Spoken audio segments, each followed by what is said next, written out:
Well, hello everybody, and welcome to Metaworld News. This week we are bringing you our highlights for the week ending the 31st of March 2018. And aren't we just glad it's not one day ahead, or you wouldn't know whether to believe me or not, would you? Right. Anyway, my name's Mal Burns, and you can follow me at twitter.com/MalBurns, all one word, MALBURNS. And we have an additional feed about social virtual worlds, particularly at twitter.com/MetaWorld News, again, all one word. And I'll be bringing you some of the highlights from those feeds and anything else that springs to mind. And I'm joined, of course, by James Atloud, who's sort of on the old cameras and switching systems and stuff like that. So, welcome, James, too. Oh, thank you, Mal. I'm glad to be here. Wonderful. Right. So we're on air just a touch earlier this week because we will be bringing you an in-world review at the top of the next hour. Basically, we'll be interviewing Kevin Feenan, otherwise known as Felon Corrimal. That's right.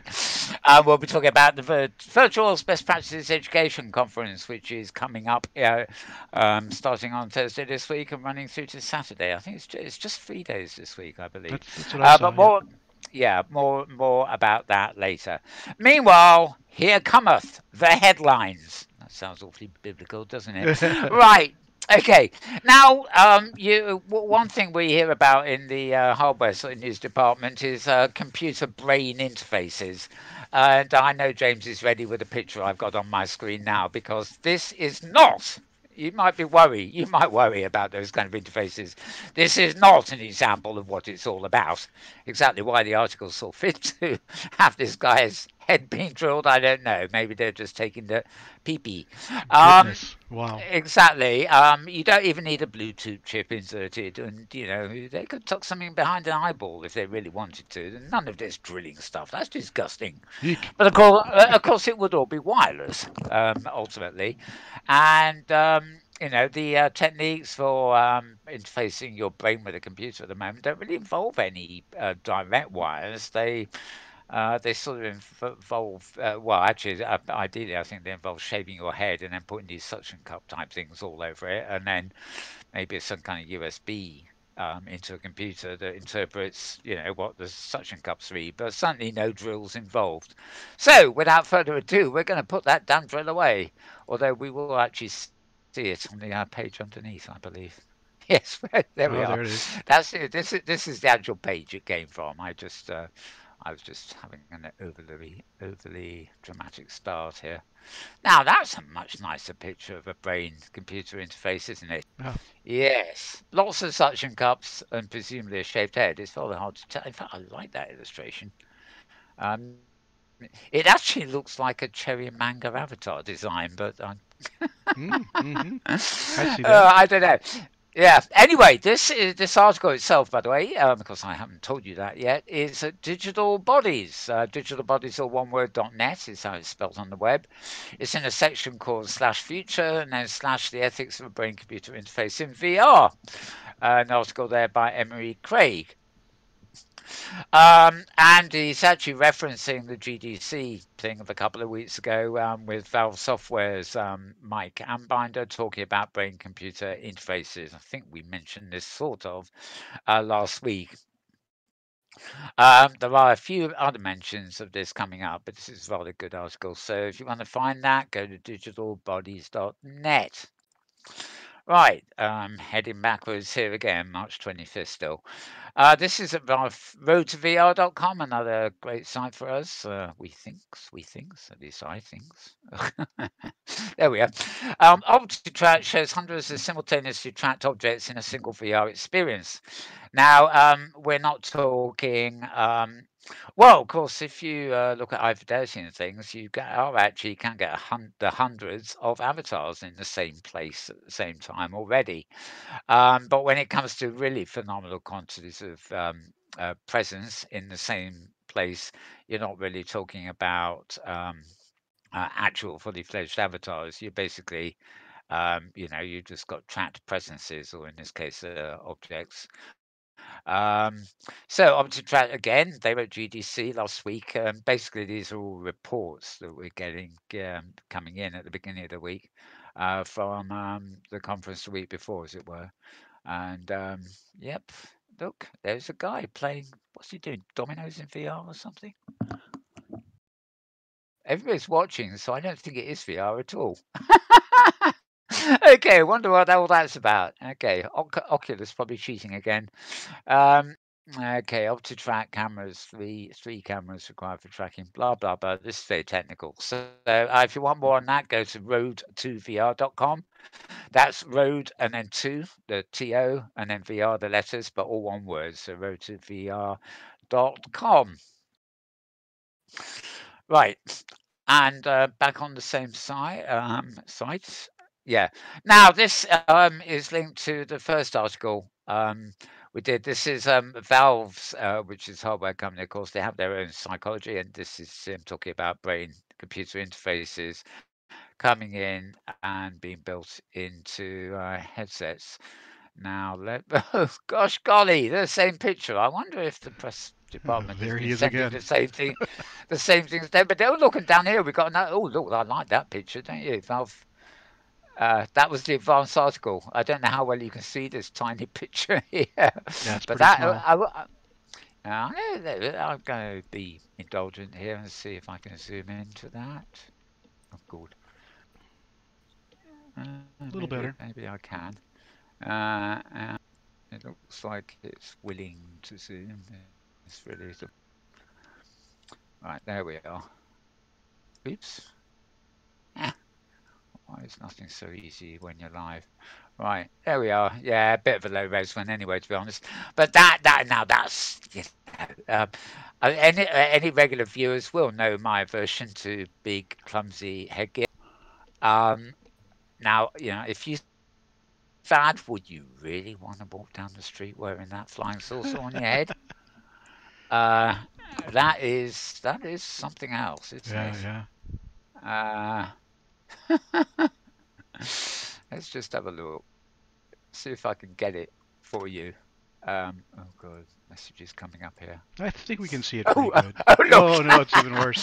Right, it's even worse where it's slow resolution in the first place. So there you go, open a new tab. Didn't get us anywhere. Anyway, we'll leave you with that. So road2vr.com for more on that. Now, yes, I've got three of these, so I'm going to close them all at the same time. Just when I was loading these sites just now before we came on air, I endeavored to get this up, but all three of my links here to voicesofvr.com seem to be down. So I'm sure this is only temporary. I mean, there's an awful lot of stuff there. There's three alone this week that I actually highlighted. The site you want is voicesofvr.com. You obviously don't want to try it now because you ain't going to get through apparently. But number 748 is visualizing cyclical time in VR with Hexagon's time helix. Well, yeah, since I can't get the page up, I can't tell you much more about that. So I'm going to get rid of that. And oops, that's not right. Voicesofvr.com. Here we are again. Number 750 is lucid dreaming VR, how our waking life is becoming more dreamlike. Again, being Voices of VR, all these effectively are what do we call them? Interviews, generally speaking. And finally, another one here, which can't be reached either. This is number 749. This is using VR horror as fear resistance training, sound healing, psychedelic culture. Now, what I'm reading out to you there is is the name of the link. So if you think the copywriter who wrote the headline is a bit off, do bear in mind it's actually the sort of abbreviated reference for the web page itself. Anyway, do check out voicesofvr.com when they're online. There are some very good podcasts for listening to there. And here we go. Oh, do it. The same picture again. They love this, don't they? As I said at the beginning, don't worry. It's got nothing to do with this. This is Upload VR's take on it too. Everybody seems to have gone. The Voices of VR did the podcast with him, but everybody else seems to have jumped in and tried to do some sort of interview with the chap too. Um, but how much can you say? Unless you're really interested in brain-computer interface thing, you can probably take your pick of these articles, or indeed not bother with any of them. It's up to you. Right, let's put it away. Put it away. As well, right. This is a bit odd. I'm going to change from dark mode. This looks a bit better. There we are. Right. And I know you have cookies, so take them away, please. Right. I'm fine. VR project aims to raise awareness and educate around suicide prevention. Um, Great educational project. This is an experience. It's going to be free on Oculus Rift and HTC Vive. Used as a means of experience what sufferers of suicidal thoughts go through in their darkest hours to better understand them. Um, right. I mean, it says it in the title, doesn't it? Really, raise awareness and educate around preventing suicide. I don't think this app in itself is going to prevent anybody committing suicide, especially as for Oculus Rift, HTC Vive. I mean, well, people get suicidal for all sorts of reasons, of course, not just because they're poor, but I think this is more the academic, put yourself in their shoes kind of exercise rather than sort of solutions.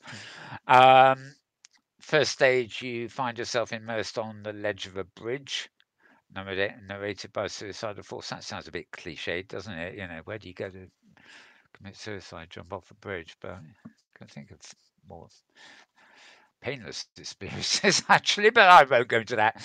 Right, project masterminded by Void VR founder Stephen Newman, who admits that he personally had been battling depression, and thankfully that's now under control. And this, alongside wanting to change attitudes, were his inspiration. And yeah, it looks like this project is in the UK from the fact that he says not just in the UK but worldwide. But um, um, yeah, let's see. Anyway, read more about that at what was it? Upload? No, it wasn't Upload VR, was it? Virtual Reality Dash Newsnet. So that's virtual reality in the long words, but all one word, if you see what I mean. And then a dash, and then news.net. So virtual reality dash news.net, and you can check out this article as you see fit. All right. HTC. Now, this is not Oculus, it's one of the other brands of headsets. Um, this is something called Streamlink that they brought out, which turns, I don't know whether it's their headsets or all headsets, but it allows you to make your headset into a big screen for console gaming. So, presumably, it's just a way of plugging your headset into a console. Um, It's not here to replace PlayStation VR or Labo VR kit. Instead, it's all about playing your usual console games on a much larger virtual screen. Yeah, so basically, it just allows you to use your HTC headset as a big screen and plug it into a USB socket on your console. That is so exciting and innovatory, isn't it, really? Okay, bye bye. Right, Sony. Yes, talking of Sony, PlayStation Virtuality, they have their own headset too. And they are, I mean, we hear a lot in the business about Oculus and HTC, but Sony really are the lead in the consumer market. The PlayStation VR has now sold, this is the hardware kit that you put on your head, 4.2 million headsets. And for something that actually only works with Sony's PlayStation and isn't, doesn't actually plug into anything else, that's rather a lot of headsets. So, bit of a landmark there for Sony by the sound of it. Find out more about that at uploadvr.com. Not as much. They don't tell you much. It's more an announcement. Right, and Vive focus. Right, here we are. Oh, this is zoomed when it's not meant to be zoomed. What is happening? Oh, I know what happens. It zooms. When I do the zoom, it will zoom every page at the same side. Right, there we go. Yeah, no bearded chap in another bulky headset. Five Focus, new. Five Focus Plus costs $800 and will ship worldwide next month. Um, this is a full 60 OF, blah blah, version of the Vive headset, which they showed off at the Oh, it shut off in February apparently, not GDC. Um, so they've given the prices, and it's a headset and a controller bundle, so you get all the controllers you need for the same price.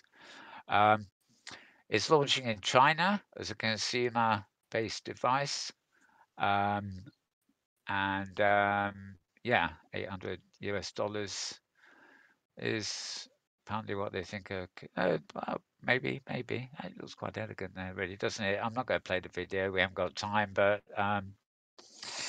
uh, yeah. Puts it at input parity with the upcoming $400 Oculus Quest. Right. That's a big price difference. It means this is actually double the price of Oculus Quest for what claims to be better comfort and better visuals. No, that's over their own old design. Who knows? Who knows? Oh, there you are. Well, if you follow this link, you can read those. The specs, which is what it's all about. Do you really need anything else? You make your own comparisons, don't you? Okay, so that was roadvr.com. You can find that. All right, Facebook's Jason Rubin, who he be, he's chatting too. He's talking about Quest, Rift S, and the direction of Oculus. So basically, where is it? I think this is audio podcast, or is it just a summary they're giving us here? Um, this is just a summary, but there's a link there somehow leads to the actual interview. Um, yeah, this chap joined Oculus in 2014. Um, and it's basically talking about all the new stuff. Quest is the new Oculus device. The Rift S is something we covered last week, which is new and it's not going down particularly well, actually. And the direction of Oculus in general. In other words, he's talking about Facebook's aspirations in the field, which what it's all about for them.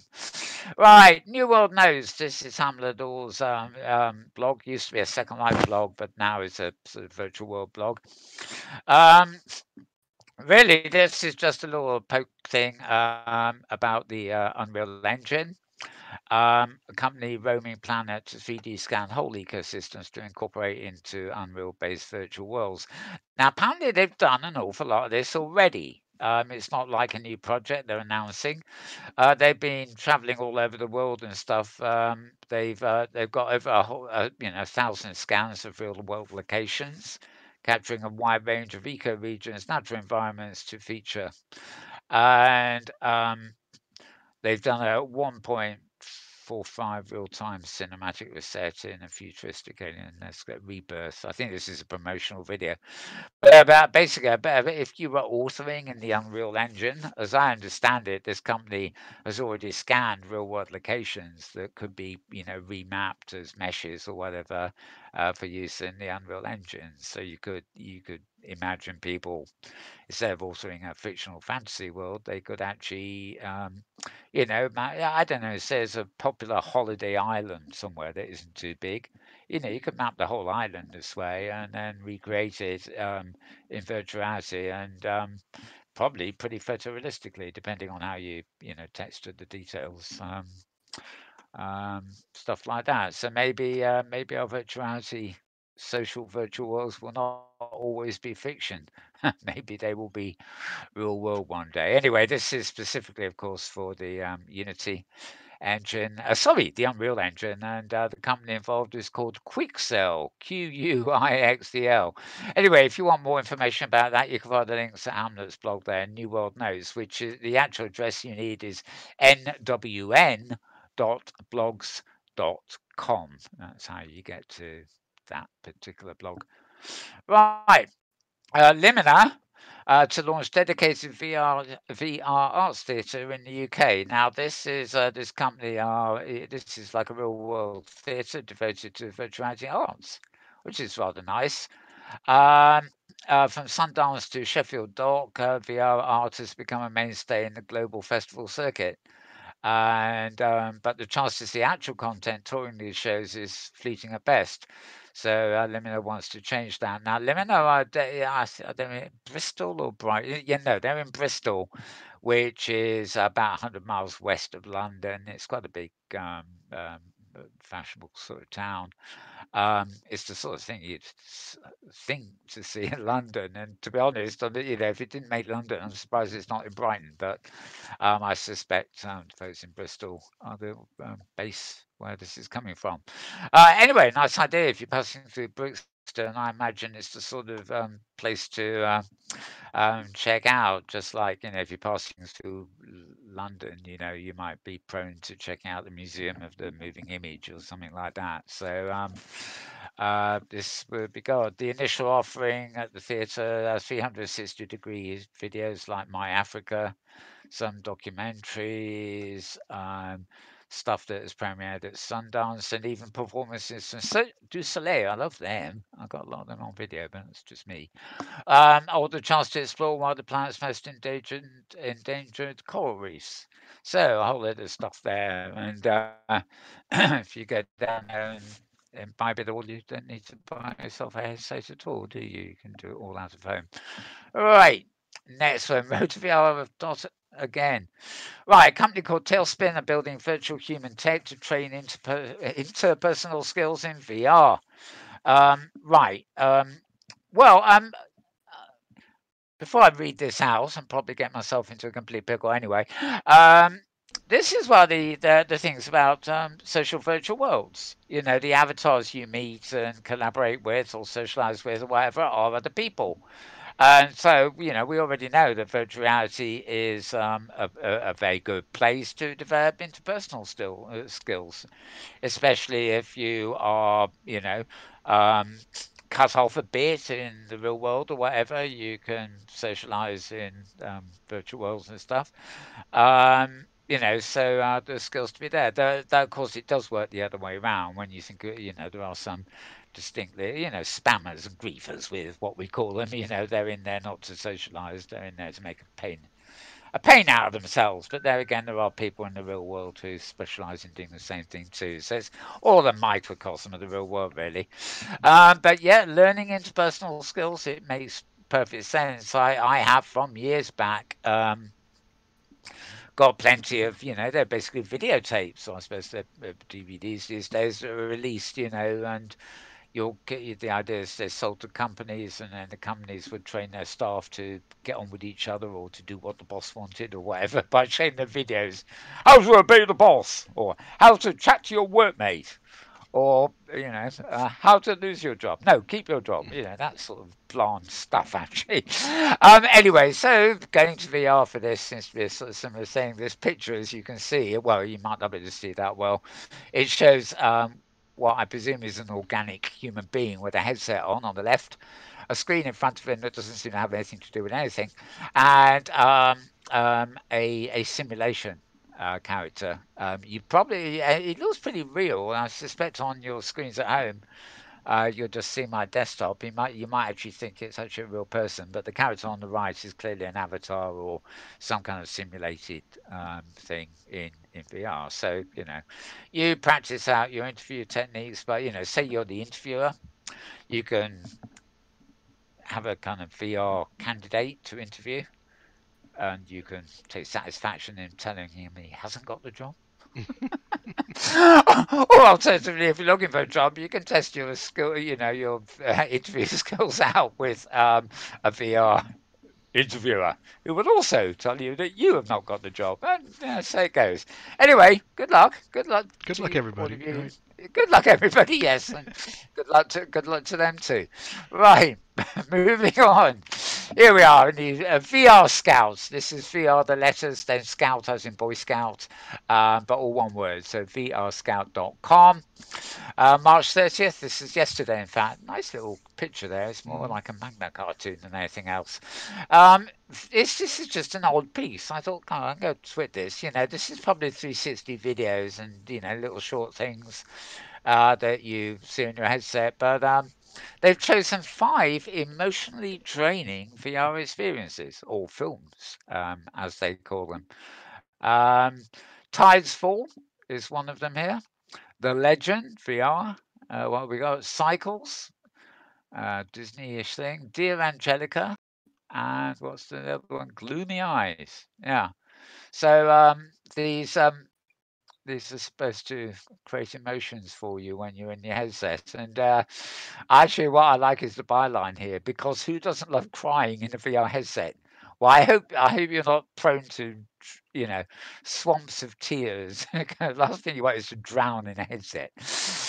As your tears pour out into the lenses and the electronics misfire and blow your eyeballs out and stuff like that. No, seriously, folks, I'm sure it's perfectly safe. But yeah, just try and restrain on the crying bit until you take your headset off anyway.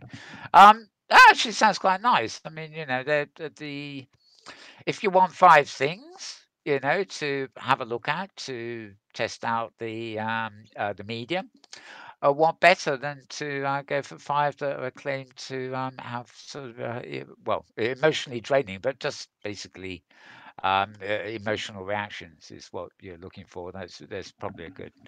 The best things, obviously, are going to get reactions emotionally out of you.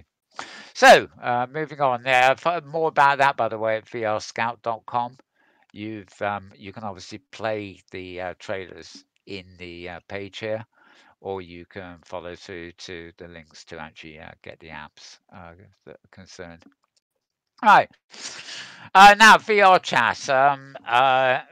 I have apprehensions about this, but undoubtedly it is a sort of social virtual world. The Hmm. avatars are improving. The avatars are improving.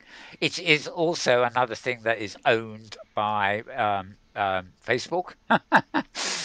So beware of that. But VR chat will be coming in a few weeks' time to Oculus Quest. Oculus Quest itself is not out yet. The Oculus Quest is what they call the untethered version of the Oculus headset. In other words, it doesn't need any wires plugged into a computer. Um, you just fill it up with batteries, and the processor and the computing power and everything is inside it, and you can wander around without worrying about tripping over wires. Although you still need to be a bit wary of your walking into walls. Yep, go figure. It frees you up a little bit.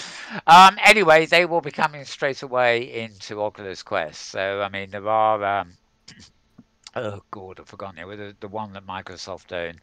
I can't remember what it's called now. Altspace. Um, Altspace VR. Allspace, that's it. Yeah. Allspace VR is already on the Oculus Go, so it will obviously work on Oculus Quest 2. And there are various other worlds too.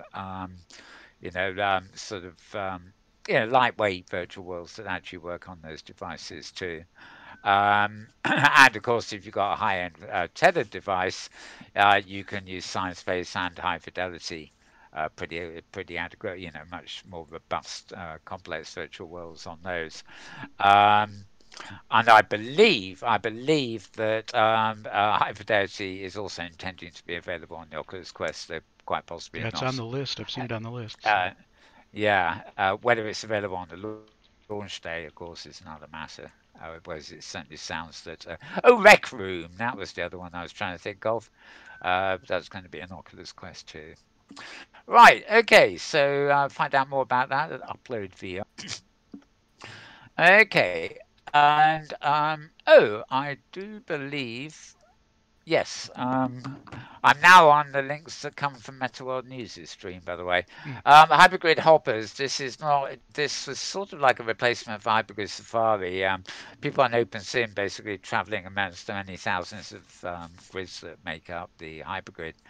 But it's only at the moment it's happening once a month, and the scope of the places it's visiting, is sort of fairly limited at the moment. But then again, once a month, you can't help it really.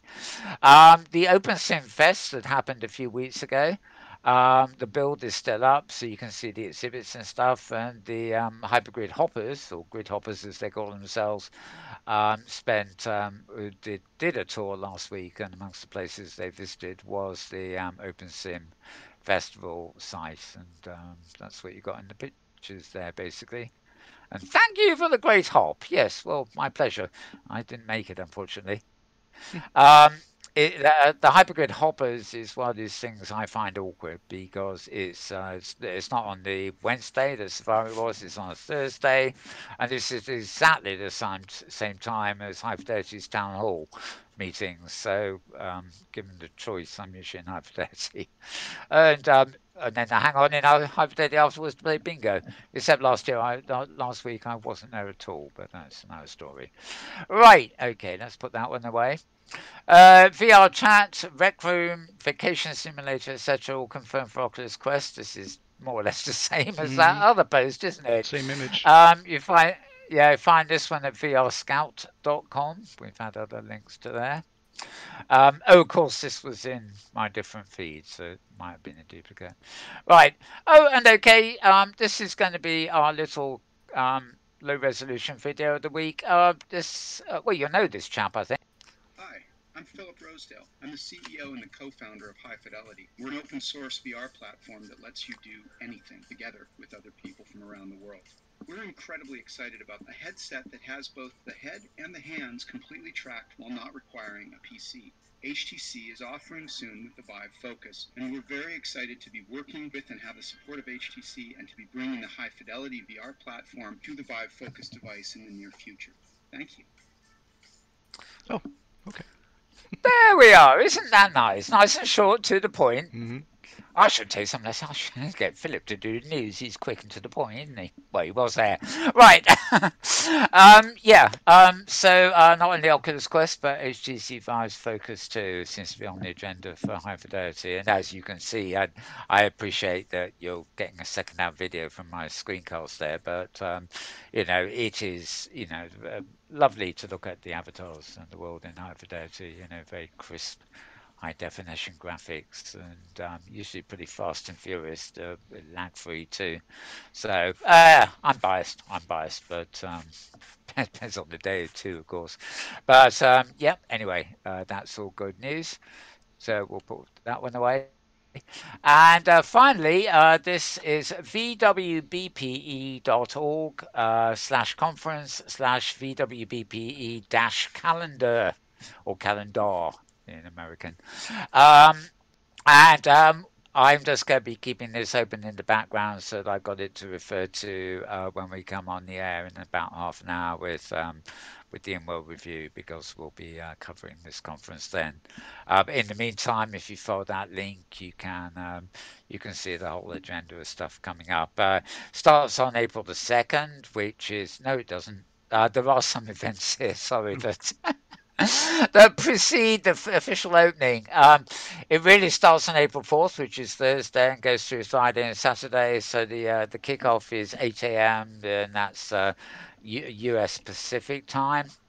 And basically, yep, there's a kickoff, and let's see, I should be doing this later. Various keynotes and things, but we'll be finding out about those. So stay tuned to this channel. Or indeed look up on the replays on the program following, which will be in World Review, also dated 31st of March 2018. So, with all that out the way, more or less, sort of thing, as they say, um, James, any thoughts on all that? Just one thought. I was trying to find if VR Chat actually is owned by Facebook, and I couldn't find that. But I'll have to keep on looking to see if that's the Oh, case. I don't think VR Chat is associated with Facebook yet. okay. I may be wrong on that. I have to confess. Yeah. I don't know what made me say that. I suppose it's I'm probably confusing with Facebook Spaces or Yeah, something. yeah. Yeah, no, I think actually they may be independent. It's just, when I look at VR chat and also I look at the other one, the Microsoft tab, The alt space. they're Yep. they're such crappy avatars and it's all laggy and it's not like well, I don't know, in my mind I kind of associate them with sort of a half-hearted attempt by big companies to, but VR chat is very big. Very big and it is very social. I mean, there are a Yeah. lot of people doing things together. If that qualifies as social. Yeah, it's like Club Cooey on the desktop, which again I really don't like, but Hmm. there always seem to be thousands of people in there. And Trinity, the Mirror World, used to be a bit like that, though I haven't looked at that for donkey's years. And what's the other one? Oh, the other one that, of course, took everybody by surprise a few years back. It's not a social world per se, but was Minecraft. I mean, who would have believed that Oh something yeah. that was just glorified Lego would be more popular than something like Second Life and Open Sim with its prims. Hmm. But it is. And it's very People like accessible. that. That's the key. Yeah, and yes, it was a big take up with kids and Hmm. subsequently with educators and stuff. So yeah, so I think some of us who are A, not so young, and B, been around the business a bit, sometimes we sort of look down on simple things that actually, it's the simplicity that actually makes them. Yep. You can look at this and Second Life and think, well, in 20 years' time, we might be thought of as the golden age of VR, but nobody will actually go there anymore because it would look so bad. But I mean, imagine, something, we will have some simulated smell and better touch, better haptics and stuff like that, and like Open Sim here, let alone old places like Second Life, would just be considered, dinosaurs if they're still around. Um, if they haven't evolved. But other people, it's like looking back at ages in video and radio and things. People actually refer to the golden ages as sometimes the ages when the media hasn't not developed properly. For example, maybe when Second Life was around at the beginning and you didn't have voice chat, you had to do it all in text. Maybe some people will, at some point will consider that to be a golden age that was ruined by voice. And equally, other Right. people may declare that VR headsets were the turning points. In 10 years' time, everybody will say, but the golden age was before we had headsets. Hmm. So who knows? Who knows? It's very difficult when you're immersed in these things to always, we speaking personally at least, it isn't always possible to maintain your distance. It's possible to keep the worldview, but not necessarily maintain, you too much of a distance almost. Anyway, sorry, I'm getting into rabbit hole mode again, aren't I? Yep. You did not warn me. Going deep. Going deep, yes, indeed. Right, so that's it, and that was all Yeah, your that's it. thoughts for this. Yep. Yeah.